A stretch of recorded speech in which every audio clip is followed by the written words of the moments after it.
What's up, guys? Welcome to the Tuesday edition of Another Disney Podcast. Let's reimagineer Animation Courtyard. Man,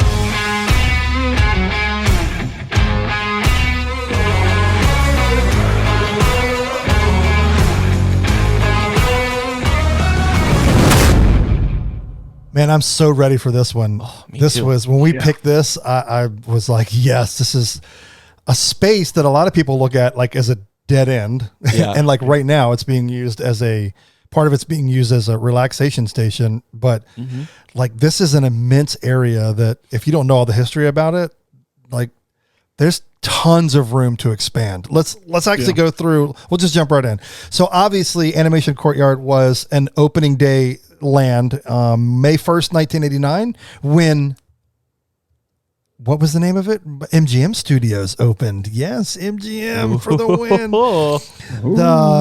So this section of the park was originally the starting point for the tours of the park's active production studios. So if you remember, that's where you went on the backlot tour, and behind all there was the street with all the like different houses, and one of them was from Golden Girls, and it was super cool to see all that. Yeah. So the entrance to that land is marked with a squared studio arch like you would typically see like in a Hollywood studio lot. And the Animation Courtyard is home to a number of attractions based on Disney characters of yesterday, today, and tomorrow. Now, the magic of Disney animation was an attraction that examined the development process of an animated character. It also included interactive games, exhibits, along with meet and greet areas for Disney and Pixar characters. Okay, I'm going to say when this first opened and the first time I went there, just that really cool sit-down thing where they had the animator little film with what was it, Mushu? Mushu. And then they were really making animation work here. Like you could, as you walk through the little thing, you would see artists sitting in their thing with their desk, and they were drawing and flipping back the pages back and forth. I mean, I was like, they're literally making a movie right now. It was super cool. In front of my eyes, you just don't, I mean, where else can you go and see that kind of stuff? I was really blown away by it. Okay. Now it was replaced December 4th, 2015 with Star Wars Launch Bay, which is an interactive walkthrough attraction featuring props from films, character meet and greets, and shopping. But on March 12th, 2020, Disney Parks announced that attraction would temporarily close due to the impact of COVID, and it is currently reopened, but as a relaxation station in the AC. So if you're wondering in DHS, where's the best place to go? That's the place. So that is it.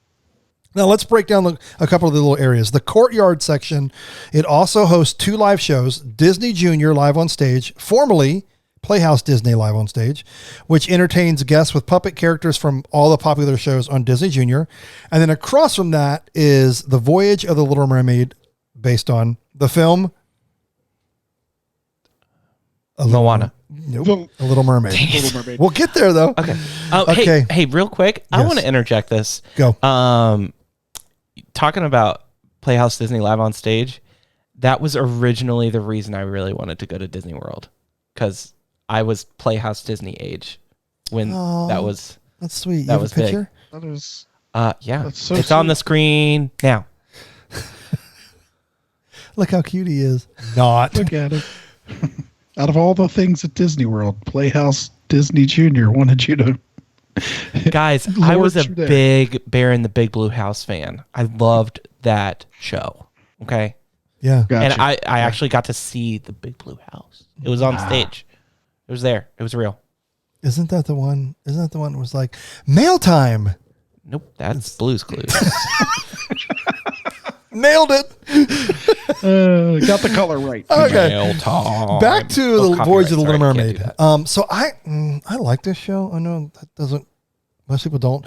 That show features a glow-in-the-dark puppets, lasers, music, projectors, human actors, and water effects to recreate favorite scenes and songs from the film. Now, one thing I have to say about this, the guy that, like the costume for Eric, the hair wig thing that they use, his hair is ginormous. It doesn't work on a real human. It's like he has puppet hair on this dude's body. Anyway, maybe it is a puppet. Maybe it is. Maybe. And so they defunct effect. Defunct Effect. I don't know. Defunct Effect. That's it. There you go. This is also the only themed land in the park to not have any restaurants. Did you guys know that? There's nowhere to eat back there. That's true. You're right. But It's too small. hasn't always been that way. Yeah. Playhouse Really? Disney Live on Stage was originally the it was a sit down restaurant. Whoa. Yeah. I did not know that. It was like you went in there and you sat down and you were in like a giant TV studio. Oh, cool. Yeah. Yeah. Yeah, I don't So remember that at all. That was it did not last very long. It did not last long. Well. Because it's right next door to the Brown Derby. Oh, yeah. That's true. Yeah. So, True. yeah, they had better things to Okay, plan now on. Mickey Avenue is still considered like a subsection of Animation Courtyard. So it's home to a walkthrough exhibit called Walt Disney One Man's Dream, which explores the life and legacy of Walt Disney through photos, models, rare effects, and a short biographical film. Nope. I mean, yes, but Yes. it's a always good a place. movie now. Yeah. Yeah. Good place to get out of the heat. I saw. Yes, I love that place. Gosh, what did I see last time? Maybe it was a sneak peek of Mulan. Yep. That's what I wish saw. they'd go back to that film, but it's always sneak peeks of whatever latest, greatest film. Yep. I think gonna be- I watched the Beauty and the Beast sneak peek like 6 times in a row. We didn't even like get up from the seats. We just watched it over and over. So you had the pleasure of listening to Emma Watson's "There Goes the Baker with the Tray Like Always." Pleasure's a stretch. Yeah. Yeah. Yeah. Yeah. It's yikes. Love her, Ouch. not her singing voice. Nope. You mean the computer's singing voice? Wow. There it is. All right, who's going first? There I'm it pumped. is. I mean, I can go. I think Brandon Dude, should go. do it.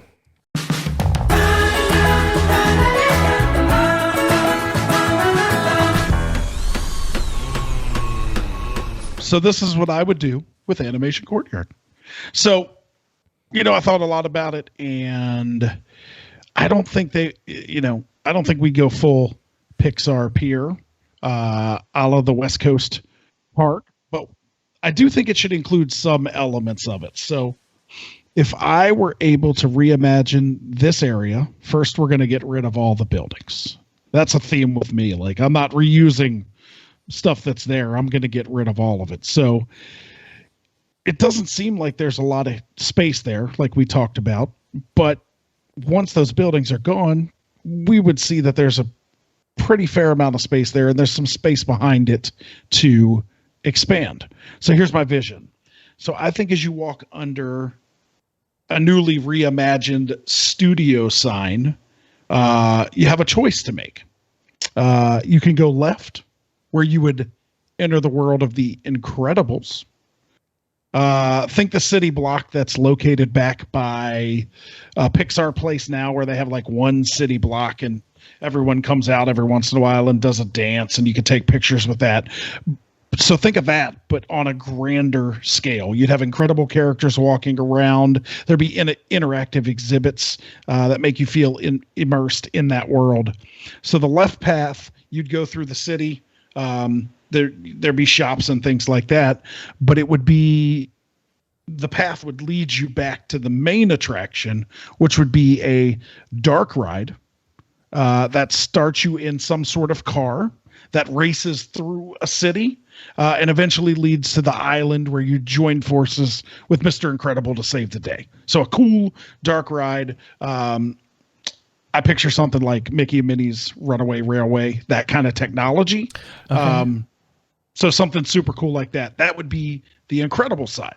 All Now, the I second- hear in my head is dun dun dun dun dun. Yes. And I think of like the Yes. car that they could use was from the first film, when remember he has his little, what was it, like pastel-y blue and black. Yeah, and it was yeah. and then all I keep remembering is he gets in, it's I'm Incredible. Wasn't he like waiting by the car, or did he get in the car or something? Yeah. Syndrome. But that's the vehicle that they should use. Yeah. Yeah. That's good. See, we could collaborate on this, Dave. I We like can it. collaborate. I love it. So that's the first option, left. Now, the second option would be to head through the right side of the door. This would lead you to the world of Monstropolis. So this land would incorporate themes and architecture from the film. There'll be a nice quick service restaurant in this area, themed for Monsters, Inc.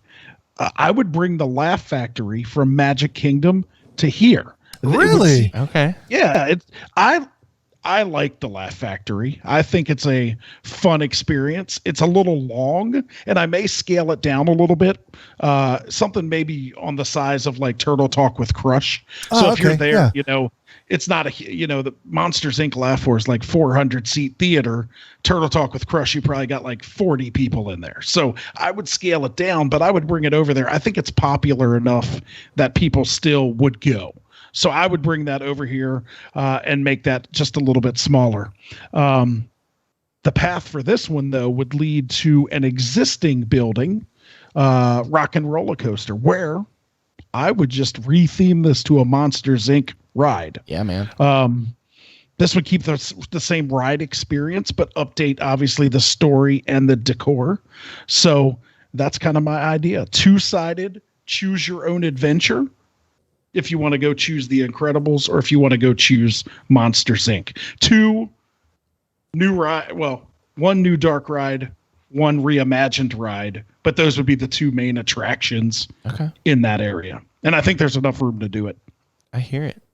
Yeah, I mean, that's like the amount of space that you have. If you include over there, would you include all of the area that Rock and Roller Coaster is in? Because, if so, that changes everything. It's like a whole new park. Yeah. I mean, I would say, that side would go over that direction, and the walkway kind of to Rock and Roller Coaster, because I know Lightning McQueen's is back there right now. Yeah. So yeah, I would make that Monsters Inc. themed, but that is a huge area, and then you got to find out what happens to Lightning McQueen's, which I think is a pretty popular show right now. So. Yeah, and that's relatively new, so probably not get rid of that. Yeah, well, they could move it somewhere. Yeah. I only have one request, Brandon. Okay. Sure. Is this fair? In your restaurant, as long as Roz is the one that lets you know when your order is ready, like then I'm all in. It's like, all right, order number 476 is now ready. I'm so in for that. I love that. That's one of my favorite things going through the People Movers when it says, move along, move along. Oh, the quick service. Oh, hold on. Could the quick service be the sushi place? Oh my gosh. It should at least be themed like that. Yes. Yeah. With like Boo somewhere like creeping out of a booth. I love that. I love it. That's cool, man. There's a lot you could do with that area, man. It's crazy. There's a lot of space there. All right, Matt, you. Brandon went first, so everybody's going to think I'm going to copy him. Perfect. Go. So mine wouldn't exactly be like a Pixar. No, I'm just kidding. Mine is Pixar Pier, but not exactly how it is in Disney California Adventure. So I would start off with the idea of it would be this kind of grand area where it has a pier, it has water, it has a Mickey's Fun Wheel. But I think it would be really interesting to have kind of a central location for all of these fun Pixar themed activities attractions, things that you can do. That maybe let's look into that a little bit. So what do we have where Animation Courtyard is? Animation Courtyard, we bulldoze everything just like Brandon, but we put all of the Pixar Pier stuff there, and then you can branch off to Toy Story Land because it's directly connected. Yep. Or you can branch off the other direction and go. I also thought doing Monsters Inc. for Rock and Roller Coaster. I thought that would be a great attraction. It's actually been rumored for years that it would kind of take over and have that like Doors theme that. So, I would love to see that happen. And then also towards the back, you would also have Lightning McQueen's Racing Academy. And you would also have, in my idea for this, we would get Inside Out Emotional Whirlwind like they have over there, and Jesse's Critter Carousel, and all the fun attractions they have over there. Yeah, you would go Pixar crazy. Toy Story Mania will stay in Toy Story Land. That will stay there. Not like theirs. But, I mean, I'm not saying... I don't think the lagoon needs to be as big, because I don't think we need to do World of Color over there. It would be dope if we got World of Color. But yeah, I mean, mine's nice and simple, but I think what it needs to be, because we have all these Pixar things, and I think, like, I have to be honest, Rock and Roller Coaster is stale. It's so old. Like, it's just old. If it gets a Pixar retheme, I think that would just get a really good... It would just be a really good central location to, like, branch off to Toy Story, branch off to Monsters, Inc., the roller coaster, branch off to Lightning McQueen's Racing Academy, and add Mickey's Fun Wheel, which would be awesome to have, because I love Mickey's Fun Wheel. It's so much fun. Yeah. Here's something that I love about both of your ideas. Hollywood Studios has a lot of things plaguing it. Mm-hmm. To me, one of the big ones is that park is full of dead ends. Yes, I was about to bring up the same thing, because it would officially not make Tower of Terror and Rock and Roller Coaster a dead end anymore. Right. Yeah. Yeah. I mean, you'd be able to go all through that. It would just, that's one thing that, like, is so challenging. Like, there are sections of that park that I don't really go in because it just kind of dead ends.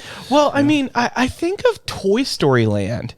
Like, I'm sorry, as great as that land is, I feel like it's a broken leg. Yes. You have to go back, and then you have to turn to get to the land. And either, well, it was like the Incredibles area, right? Yeah, for a while. Sometimes it's closed, sometimes it's open. I think they just need to wall that off, and make it backstage area. And I don't know. It just feels weird that it goes back and over. Yeah, I feel like you should go through Animation Courtyard now. Then it will be Pixar Pier, and turn left, and you'll hit, Inside Out Emotional Whirlwind, and then you'll get to Jesse's Critter Carousel, and then through there you'll get to Toy Story Land. Yeah. It just makes sense to have that. It's like it would make the park a circle. Yeah, it would just which is what it needs. And it needs to be opened up. I mean, you talk about the hanging off leg that is Toy Story Land. I mean, it was even worse before Galaxy's Edge opened, because that too was a dead end. Yep. And then, like, when you're back there, if you're not eating at Woody's Toy Box, I think we've talked about this before, it's like a 40-minute walk to go find food anywhere. Like if you want to go to the commissary, you have to go all the way around it. Like, it's just poorly, like, it's not poorly laid out, but like what that park was designed to be is not anything close to what it is now. No. And I think that segues perfect into what kind of I came up with. What you got, Dave? And so what you got? I'm going to start right at the beginning. The park name. Very good place to start. This isn't a studio anymore, and so the name has got to go. My idea, let's rename it to Hollywood Adventure. Ooh. There. Much better. Everybody feel good? Yes, better. All right, now we got that out of the way. All right, let's move into the courtyard. Okay. Lots of work to be done in here. Let's start with the marquee attraction, I guess. Star Wars Launch Bay. You got to go. There's enough of Star Wars in this park now. It doesn't need to be scattered over three different areas. It doesn't. It's gone. And we're going to put a brand new dark ride that takes you through the history of Disney Disney animation. So we're going to dark ride through the history of Disney animation. This would be a nod. And I know this is going to touch a lot of heartstrings. Would be a nod to the Great Movie Ride, but would focus on the highlights through the years of just Disney animation that would lead up to where we are today. I like it. Okay. All right. Okay. Now, there really isn't a lot for the littles at Walt Disney World, so we're just going to keep Disney Junior. I mean, that's obviously popular kiddos and little, families are just starting love Disney Junior Live. You mean Barf Carpet Station? Yes. Okay, we'll clean up the theater first. Barf Pee and Poo Carpet Station. And this still clearly fits in with the theme of animation, so it still all works. Yeah. Now on to the Voyage of the Little Mermaid. I talked about this earlier. I do like this show, but I think it's time to go. I mean, we have the Little Mermaid attraction in Fantasyland, and then right next to her, right next to her attraction, you can meet her. But here we can keep this as it was intended. We can keep this as a theater. Okay. So here's my vote. Big shocker, Moana. All right. Make way. So it already takes place on and in the ocean. So the nautical theming that's there already makes sense. See, Brandon picked on me earlier. You're super thrifty, dude. I'm just thinking like Disney doesn't like they're all uptight with their money and making any changes. I mean, think of all the stuff that we may be losing at Epcot that they announced. So I'm just trying to think. Gosh, you are such a Chapek dude. You're just like Chapek. We're talking about our thoughts and dreams here. You're talking about saving plastic baggies. Hey, as long as they change it, I just want it to be changed. Preach. If it takes money, saving money. Okay, so that all works. I think it also has potential to be a tremendous stage show. So, we could have an eerie Tamatua and the obnoxious Kakamora. That would be fun to play with. And then Moana does have an attraction scheduled to be included in Epcot's revamp, but I think this still works because that focuses on the nature of water. Well, Little Mermaid has an attraction. You're right. So it still works. Yeah. Okay, this stage show would obviously let us relive the movie once again, or at the very least, give us a medley of the songs that we've grown to love over the past few years. Now, what I know a lot of people are going to be like, we already have this in Frozen Ever After, but this is a much smaller and intimate space than that. And I think it would be a great way to get more Moana into the parks. Yeah. Just my opinion. Yeah. No, and then last but certainly not least, One Man's Dream. To me, this is a must stay. Also, if you haven't done this should be on everybody's must-do list when you go to Walt Disney World. It's truly incredible to discover more about Walt and kind of how he got his beginnings. And I think it's great for somebody who doesn't love Disney to kind of go in there and just see everything that he's touched through like all the decades of his life and then obviously beyond. And if you like that and you have some money, go to San Francisco. Yes. Walt Disney Family Museum. We were so privileged to be able to go and experience that. That was really cried cool. Multiple times. That was amazing. I would do that again. Yeah. Nice. And Dave, just to build on what you said about the Mermaid and the Moana, that would also be a great place for a Moana meet and greet. We know she's a super popular. She's a super popular character, and she usually only comes out during Mickey's Not So Scary Halloween party. And the line is ridiculous because everyone wants to meet her. I know when we dressed up, like we waited for an hour and a half so we could be in front to get a picture with her, and we basically paid $100 whatever for the party to take a picture with Moana. I know. But I think that would be a great place to put that as well. It would bring people to the experience, but then you'd get that picture or meet and greet with Moana in that area. Agree. Yeah, that's great. Yeah. This is great, man. I'm loving like the ideas that all of us are coming up with, and they're all different. Yeah. Yeah. It's been killer. Sure. So here's what we want. Please email us, text us, call us. We want to hear your ideas. What would you do? Like you may have thought ours was the stupidest thing you've ever heard of. So we want to know like what you think and what you would do differently. Yeah, for sure. Man, this was great. Thanks for hanging out with us for another Reimagineer It. We'll see you next week as we bulldoze more of your favorite attractions.